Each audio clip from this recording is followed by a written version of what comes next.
விஜயபாஸ்கருக்கு உடம்புல ஓடுற ரத்தம் பூரா இங்கிருந்து எல்லா எல்லா பயணத்தையும் சுகத்தையும் அனுபவிச்சுன்னு ஏதோ ஒரு பணத்தாசிக்காவோ பொருளாசிக்காவோ வேறு கட்சிக்கு போகிறாரு. காலம் ஒரு நாள் பதில் சொல்லும். அவர் அங்கே இருக்கிறாரான்றதே இன்னும் கேள்விக்குறியாக தான் இருக்குதுங்க. அவர் சேர்த்துவாங்களாம், இப்போத்துக்கு எம்எல்ஏ பதவி ராஜினாமா பண்ணிட்டு சேர்த்திருக்காங்க.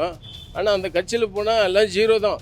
ஆல்ரெடி அவர் அங்கே அந்த பொதுச்செயலர் புஷி ஆனந்தே சொல்லிட்டாரு, எந்த அமைச்சர் வந்தாலும் யார் வந்தாலும் எங்கள் விஜய் ரசிகர் மன்ற கீழே தான் 2 வருஷம் வேலை செய்யணும்னா அப்போ தெரிஞ்சு அவங்களுடைய இயக்கம் எப்படி எந்த லெவலுக்கு போகும்னு சொல்லிட்டு இவங்களுக்கெல்லாம் எதுவும் தெரியாது, ஏதோ பணம் கொடுக்குறாங்க, ஏதோ ஒரு ஆசை காமிச்சு மந்திரி பதவி கொடுத்துருக்குறாங்க போயிருக்கிறாங்க. அதெல்லாம் எடுபடாதுங்க. அந்த விஜயபாஸ்கருக்கு லெட்டர் பேடு கொடுத்தது யார்? அம்மாவனால லெட்டர் பேடு வாங்கினான். அவன் போய் அங்கே போய் லெட்டர் பேடு கட்சின்னு சொன்னால் இந்த லெட்டர் பேடு அம்மா தான் லெட்டர் பேடு கொடுத்தது விஜயபாஸ்கருக்கு யாருன்ற அறிமுகம் செஞ்சு வச்சுது அம்மா.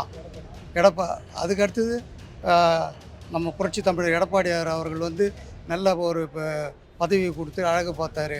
அவருக்கு துரோகம் பண்ணிட்டு போகிறான். அவன் சொத்தை காப்பாற்றிக்கிறதுக்கும் அவன் மேலே இருக்கிற ஊழல் வழக்கை காப்பாற்றிக்கிறதுக்கோசம் பார்ட்டி கட்சிக்கு போகிறான். எடப்பாடியார் மட்டும்தான் ஒரே ஒரு தலைவர். எடப்பாடியார் மட்டுமே 234 தொகுதியிலும் பயணம் செய்து 47 அதிமுக எம்எல்ஏக்களை வெற்றி பெற செய்திருக்கிறார்.